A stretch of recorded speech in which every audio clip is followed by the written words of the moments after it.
আমাদের গরম গরম মোমো চলে এসছে 8 পিস। এটা কি খাচ্ছ তুমি? আর আমাদের গরম গরম মিক্স চপ আর নবরত্ন চলে এসছে। এখন আমরা চলে এসেছি ডে স্ট্রিট বটতলা সুরজ মোমো সেন্টারে। আমাদের গরম গরম মোমো চলে এসছে 8 পিস 50 টাকা দাদা নিল। আমাদের এক্সট্রা স্যুপ এই যে আছে, খাও তুমি খাও। তুমি শুরু করো। সসে ডিপ করে খাচ্ছি। কেমন হয়েছে? হ্যাঁ ভালো খেতে। মামাম তুমি খাবে না? মোমোটা জাস্ট লাজবাব, দারুণ হয়েছে। চিকেনটা অনেকই পরিমাণ আছে, খুব টেস্টি লাগছে সত্যি কথা। আমার মামামও খাচ্ছে। তুমি কি খাচ্ছ? মোমো। এখন চলে এসেছি আমরা মন জিনিসে, যেহেতু সকালবেলা আমার হাজব্যান্ড কেক অর্ডার দিয়েছিল, তো সেটা ক্যান্সেল করার জন্য চলে এসেছি। তারপর ভাবলাম কিছু খেয়ে যাব, তো আমরা ফার্স্টে অর্ডার দিলাম। ওই দেখো আমার মাম্মাম দেখছে। তো আমরা ফার্স্টে অর্ডার দিলাম পনির টিক্কা পাফ, আর একটা অর্ডার দিলাম ক্লাসিক চিকেন পাফ। দুটোই দারুণ খেতে ছিল, ফার্স্ট টাইম ট্রাই করলাম। এর আগে অন্য জিনিস খেয়েছিলাম, চিকেন পেটিস বা রোল, কিন্তু এটা জাস্ট ওয়াও খেতে দুটোই। আমার হাজব্যান্ড একটা নিল আর আমি এই পনিরটা নিলাম। তো আমার হাজব্যান্ড ফার্স্টে চিকেনটা খেলো, বললো দারুণ খেতে।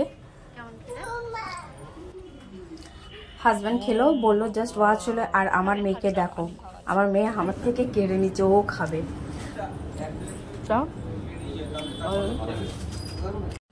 সো ফাইনালি আজকে আমার বার্থডে, আর আমার বর আমাকে টিফিন করতে বারণ করলো, তাই ও আমার জন্য বাইরে থেকে পরোটা আর ঘুগনি নিয়ে এসছে। আর দুপুরবেলা জগন্নাথ ঠাকুরের ভোগ নিয়ে এসেছিলো খিচুড়ি, মহাপ্রসাদ, ছাজরা, উচ্ছে, মিষ্টি, আলুদম, চাটনি, পায়েস আর দই ছিল। আমার মেয়েকে দেখো আলুদম নিয়ে খাচ্ছে গোটা, ও জাস্ট একটু কামড়ে দিয়েছে, তারপর ঝাল লেগেছে ছুঁড়ে ফেলে দিয়েছে।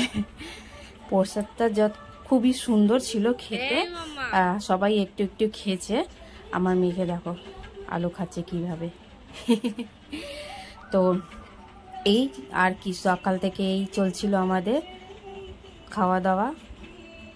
Hello everyone, welcome back to my channel. আজকে আমার মায়ের জন্মদিন। আজকে দুপুরে মা খাওয়া দাওয়া করেছে। তো আজকে বাবা বলেছে আজকে সন্ধ্যাবেলা নিয়ে যাবে আমাদেরকে কোথায় ঘোরাতে। চলো এবার দেখা যাক কোথায় ঘোরায়। বেশি দূরে কোথাও যাব না, যেহেতু পরে কারণটা বলে দেব, কারণ বাড়িতে বার্থডে করা হচ্ছে না। তো কেন করা হচ্ছে না সেটাও জানাবো। তো আর লেট না করে এবার আমরা বেরোবো। আমার মামাম চলে এসছে, দেখো 3 দিনের মধ্যে বলে চুল গজিয়ে গেল, তাড়াতাড়ি চুল হয়ে যাবে। তো এবার চুল না করে বেরোবে, যেহেতু আবার এসে আমাকে একটু পনির করতে হবে। জানি না করতে হবে কিনা, করতেও হবে মনে হচ্ছে, কারণ বাইরে সেরকম কিছু খাবো না। একটু জাস্ট এমনি যাচ্ছি একটু বেড়াতে, একটু ঘুরে আসি। চলো বলো, এটা কি খাচ্ছ তুমি? আর তুই কি খাচ্ছিস? শসা। হ্যাঁ শসা। আমার একটা ডিম চপ আর একটা ফিশ ফ্রাই, দুটোই খেলাম, খুবই ভালো লাগলো। এখন বর আমার অর্ডার দিয়েছে মিক্স চপ আর নবরত্ন, দেখা যাক খেয়ে কেমন লাগে। দুটো নবরত্ন, দুটো ওইটাই তো খাবো।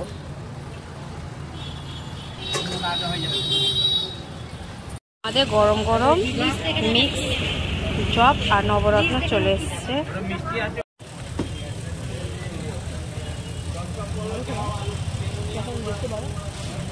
ভালো খেতে, এটা বোম খাচ্ছি, বোম। আমার মামামও খাচ্ছে। মাম্মা কি খাচ্ছ তুমি?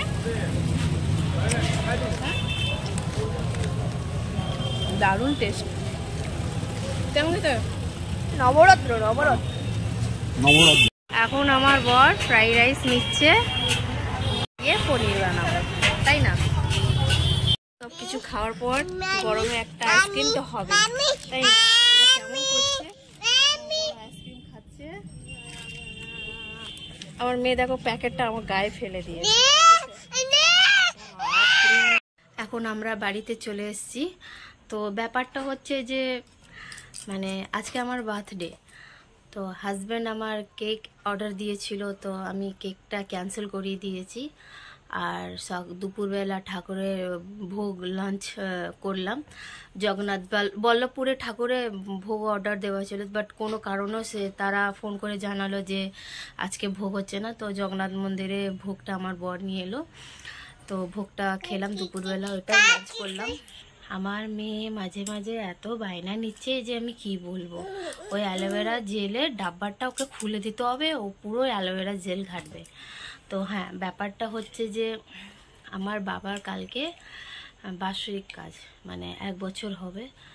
তো খুবই মন খারাপ লাগছিল, 2 দিন ধরে প্রচুর কান্নাকাটিও করেছি।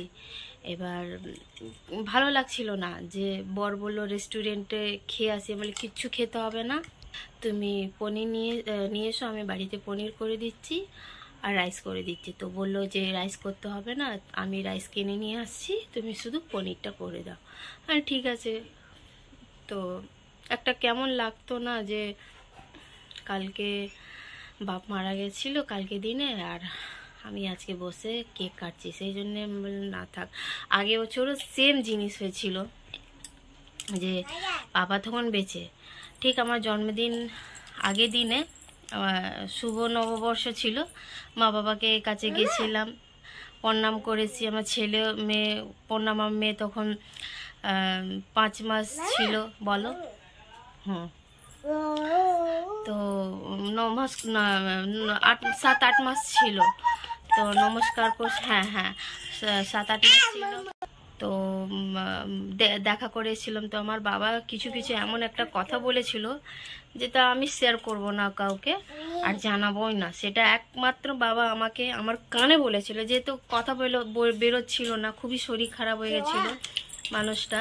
তো ওই কথাটা না এখনো আমার কানে মানে বারবার বাজে, শুনতে পাই যে বাবা আমার কানে বলছে।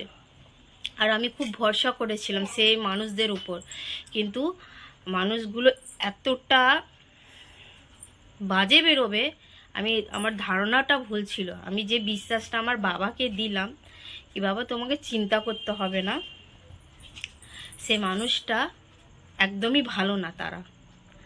তো আমি বাবাকে সেই বিশ্বাসটা দিয়েছিলাম, কিন্তু কি করে জানবো যে মানুষ এইরকম হয়ে যাবে।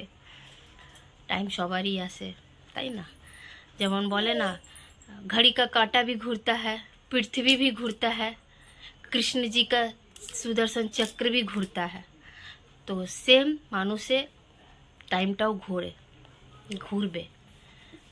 এক না একদিন যে ভালো করে তাদের ভালো হয়, যারা খারাপ করে তাদের সাথে খারাপ হয়। এটা উপরওয়ালা বিধাতা নীতি। তো সেই জন্যে কেক ফেক কিছুই কাটিনি, তেমন কিছু আমি ভিডিও করিনি সকাল থেকে। তো এই আর কি, কালকে যাব দেখি কি হয়। আর তোমরা পাশে থেকো, আর কি বলবো। তো আজকে ভিডিওটা আমি এখানেই শেষ করব। এবার গিয়ে আমি পনির করব। তো রান্না বান্না সেরকম ভিডিও দেখাবো না, কিছুই ভালো লাগছে না, অলরেডি অনেকটা লেটও হয়ে গেছে। তো যখন খাবো লাঞ্চে একবারে তোমাদেরকে দেখিয়ে দেবো, রাতের ডিনারটা করবো একবারে, তখন তোমাদেরকে একটু ভিডিওটা দিয়ে দেবো। আর চিলি পনির রেডি হয়ে গেছে, এরা দুজন খেতে শুরু করে দিয়েছে। যেহেতু আমি মেয়েকে ধরবো, তোমার খা বাবু।